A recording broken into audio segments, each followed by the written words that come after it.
Hi guys, welcome back to our channel. ఈ వీడియోలో ఏంటంటే పప్పుండ ఎలా చేస్తామనేది చూపించాలనుకుంటున్నాను. ఫస్ట్గా స్టవ్ ఆన్ చేసి ఒక తెపాల్లో బెల్లం మరియు వాటర్ తీసుకొని మెల్లగా ఆ బెల్లం అంతా కరిగిపోయేలాగా మనం ఇలా తిప్పుకుంటూ ఉండాలి.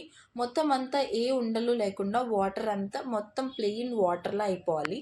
మధ్య మధ్యలో ఇలా తిప్పుతూ ఉంటే మనకి ప్రాసెస్ అనేది చాలా ఈజీగా అయిపోతుంది. మొత్తం అంతా బబుల్స్‌గా వచ్చేసేయాలి వాటర్ మొత్తం బెల్లం అంతా కరిగిపోయి. సో, మళ్ళీ మనం దాన్ని ఒక పెద్ద బాండీలోకి ట్రాన్స్‌ఫర్ చేసుకొని మధ్యలో ఇలా టెస్ట్ చేస్తూ ఉండాలి. పాకం అనేది గట్టిగా అయిందా లేదా అని. ఇలా వాటర్ తీసుకొని ఒక ప్లేట్‌లో మెల్లగా ఆ బెల్లాన్ని కొంచెం ఒక స్పూన్ లేదా కొంచెం యాడ్ చేసి ఆ బెల్లం గడ్డగా అయితే మనకి పాకం రెడీ అయినట్టు. లేదంటే మనం ఇంకా ఆ బెల్లాన్ని మరగపెడుతూనే ఉండాలి. ఇక్కడ పాకం అనేది ఇంకా రెడీ అవ్వలేదు. సో, మా మమ్మీ ఇంకా దాన్ని బాయిల్ చేస్తూనే ఉన్నారు. ఈలోపు యాలకులు కొంచెం గ్రైండ్ చేసి పెట్టుకుందాం. ఎందుకంటే ఆ ఫ్లేవర్ కానీ, ఆ స్మెల్ కానీ చాలా బాగుంటుంది. ఒక 6-7 యాలకులైనా సరిపోతాయి. మొత్తం అలా గ్రైండ్ చేసుకొని ఒక పక్కన పెట్టుకుంటే మనం పాకం రెడీ అయ్యాక మెల్లమెల్లగా ఇవి కూడా యాడ్ చేసుకుంటాం అనమాట. అవి గ్రైండ్ చేసుకున్న తర్వాత ఇక్కడ పాకం రెడీ అయిందో లేదో చూస్తున్నాము. నేను ఇందాక మీకు చెప్పాను కదా, ఇలా వాటర్లో కొంచెం ఆ పాకం యాడ్ చేసినప్పుడు థిక్గా ఏ కన్సిస్టెన్సీ అయితే వస్తుందో ఆ థిక్గా వచ్చినప్పుడే మనకి పాకం రెడీ అయినట్టు అర్థం.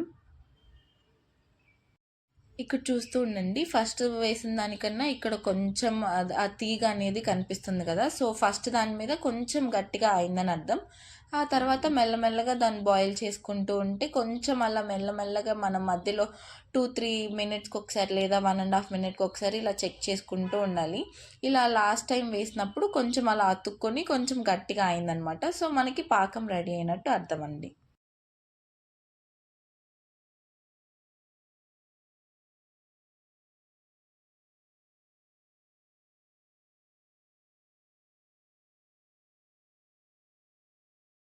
ఇలాగా అదంతా థిక్‌గా ఒక బాల్ లాగా అయినప్పుడు మనకి ఖచ్చితంగా పాకం రెడీ అయింది.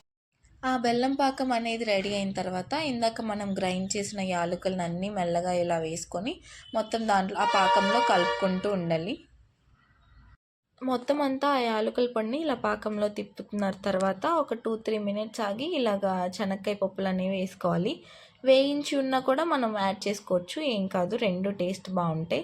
ఇలా చెనక్కాయ పప్పులన్నీ వేసుకొని మామూలుగా ఇక్కడితో ప్రాసెస్ అంతా అయిపోతుంది. మా మమ్మీ ఇక్కడ నువ్వులు కూడా యాడ్ చేస్తున్నారు. హెల్త్కి చాలా మంచిది, దీనివల్ల చాలా బెనిఫిట్స్ ఉన్నాయని చెప్పి నేను హాస్టల్కి వెళ్తూ ఇవి తీసుకొని వెళ్తాను అనమాట. ఇంటికి వచ్చిన ప్రతిసారి మా మమ్మీ నాకు ఇవి చేసి పెడతారు.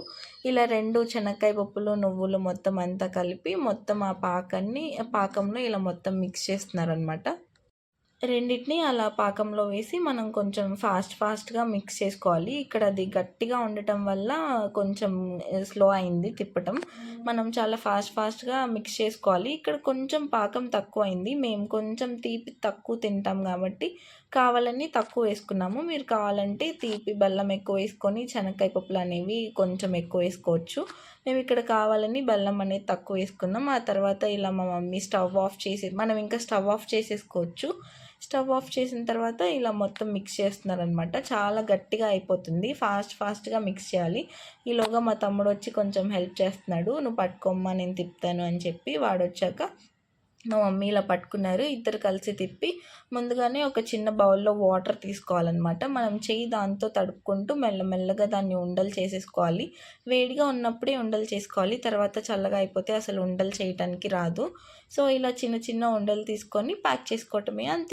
ఇలాంటి వీడియోస్ ఇంకా కావాలంటే ప్లీజ్ డూ సబ్స్క్రైబ్.